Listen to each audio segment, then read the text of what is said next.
کہتے ہیں جی کہ ہم یہ بات سنتے آئے ہیں کہ 7 سال کا بچہ ہو اس کو نماز کا حکم دو، 10 سال کا ہو جائے تو سختی کر کے بھی اس کو پڑھاؤ، جب وہ بالغ ہی نہیں ہوا، نماز اس پہ فرض ہی نہیں ہوئی، پھر سختی کیوں کریں؟ نہ کرو جی، تاکہ اچھی طرح آوارہ ہو جائے وہ۔ بچپن سے اس کی عادت بنے گی تو آگے فرض پر بھی عمل کرے گا۔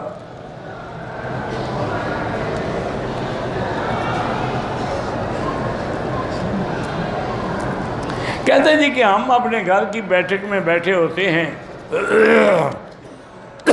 بریلوی حضرات جو جلوس نکالتے ہیں میلاد کا، وہ کہتے ہیں آج جو لوگ گھر میں بیٹھے ہوئے ہیں وہ ابلیس ہیں، نعوذ باللہ، سبحان نعوذ باللہ، سبحان اللہ، معاف کرے، دعا کرو اللہ ان کو ہدایت۔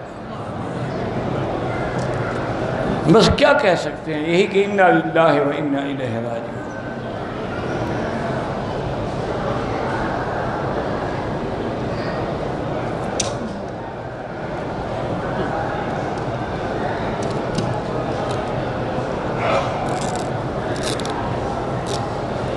کہتے ہیں جی کہ میرے گھر میں ایک تعویذ ملا جس کے اندر کیلیں لگی ہوئی تھیں، میرے ابے کا نام بھی لکھا ہوا تھا، پتہ نہیں کیا ہوا تھا، بہرحال وہ ہم نے لے لیا، پھر سمندر میں ڈال دیا۔ لیکن اب کاروبار میں نقصان ہوتا ہے تو استغفار زیادہ پڑھا کرو، اور لا حول ولا قوت الا باللہ العلی العظیم۔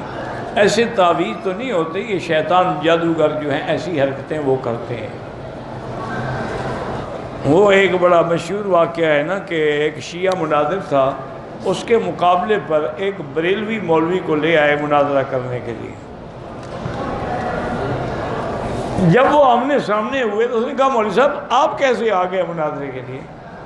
انہوں نے کہا کیوں؟ انہوں نے کہا آپ کا ہمارا کیا فرق ہے، ہم تازیہ پوچھتے ہیں، آپ قبریں پوچھتے ہیں۔ ہم حضرت حسین کا جلوس نکالتے ہیں تو میلاد النبی کے نام پہ آپ، ہم تو بھائی ہیں، برادری ہے ہماری آپ کی، آپ کا ہمارا مناظرہ دے بندی کرے، جاؤ بھاگ جاؤ یہاں سے۔ بات تو ٹھیک ہے اس کی کہ ان میں اور ان میں فرق کیا ہے، ان نے بھی بدعتیں گھڑی ہیں، انہوں نے بھی بدعتیں گھڑی۔ 12 ربیع الاول کو کچھ لوگ حلوہ میٹھا یا نمکین بناتے ہیں، بدعت۔ دیکھیں ایک اصول یاد رکھو، بات کو سمجھا کرو۔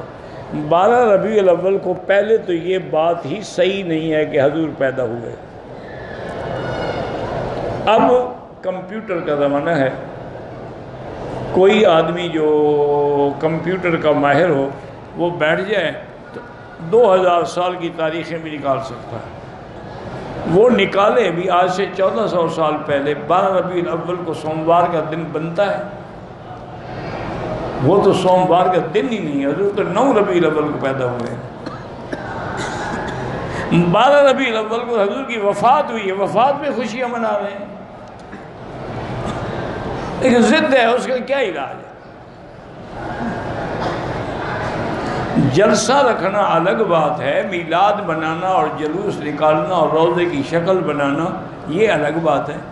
علماء نے اسی لیے اس دن سیرت النبی کے جلسے رکھتے ہیں تاکہ لوگ اس بدعت سے بچ کے حضور کی صحیح سیرت سنیں۔ میں ایک ہندو اور عیسائی میرے ساتھ ملازم ہے، ڈیوٹی کرتا ہے، جب عمرہ کرنے جاؤں گا ملیں گے، ان کے لیے کھجور اور زمزم لے جا سکتا ہوں؟ بالکل لے جا سکتے ہو۔ مکے میں ابو جہل کیا پیتا تھا؟ زمزم ہی پیتا ہے۔ اگر ابو جہل پی سکتا تو ہمارا ہندو بھی پی سکتا ہے۔ مدینہ کے منافق جو حضور کے دشمن تھے، کافر تھے، وہ کھجوریں نہیں کھا، ان کے سب سے بڑے باغ تو ان کے تھے۔ یہودی جو تھے، بنو نذیر، بنی قریظہ، بنی قینقاع، سب سے بڑے بڑے باغ تو ان کے تھے۔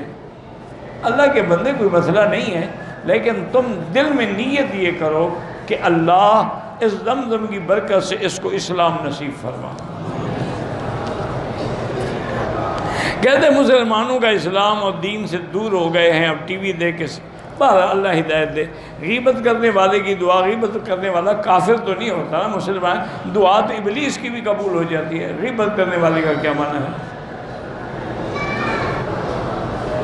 جنت میں گھر بنانا چاہیں تو کیا کرنا چاہیے؟ ایمان پہ مریں، اعمال صالحہ کریں، گناہوں سے بچیں۔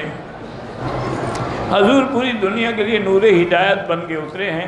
تو ان کی ولادت پہ ہم خوشیاں نہ منائیں. ولادت پہ خوشیاں مناتے ہو تو جب قرآن اترا اس دن خوشیاں کیوں نہیں مناتے ہو؟ جب حضور نے ہجرت کی اس دن خوشیاں کیوں نہیں مناتے ہو؟ جب بدر میں فتح ہوئی تو اس دن خوشیاں کیوں نہیں مناتے ہو؟ جب مکہ فتح ہوا تو اس دن خوشیاں کیوں؟ یہ ساری خوشیاں انہوں نے خود گھڑی ہوئی ہیں. اس وقت تو آپ نبی بھی نہیں تھے. نبوت تو 40 سال کے بعد ملی.